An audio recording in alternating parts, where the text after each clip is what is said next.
למעשה, אישית לא הכרתי אותך, אבל באירוע לציון יום הולדתך 28, שנה לאחר היום הנורא ההוא, אירוע שהרמנו יחד, חבריי וחברותיי במטה משפחות החטופים בקריות, עם הוריך היקרים, למדנו להכיר אותך באמת.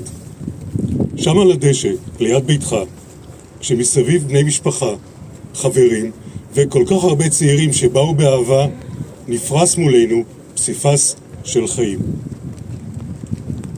שמענו על אופיר הילד, שתמיד עזר, שתמיד חייך, שתמיד היה שם בשביל אחרים. על אופיר החבר, שהיה הלב הפועם של כל חבורה, זה שמרים, שמקשיב, שמצחיק.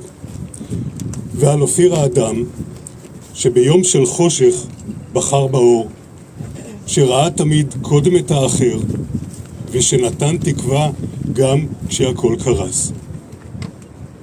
באותו הערב למדנו להכיר אותך דרך עיניהם של אלו שאהבו אותך באמת, והרגשנו כולנו את החום, את האור ואת העוצמה שהותרת אחריך. לחגוג את החיים, זו הייתה בקשתך בלילה ההוא.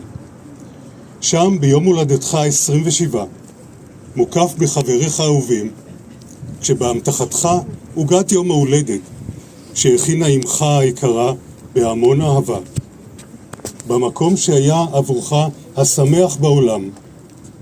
שם בעלות השחר על ה7 באוקטובר אירע הנורא מכל. שם קבע פתיל חייך.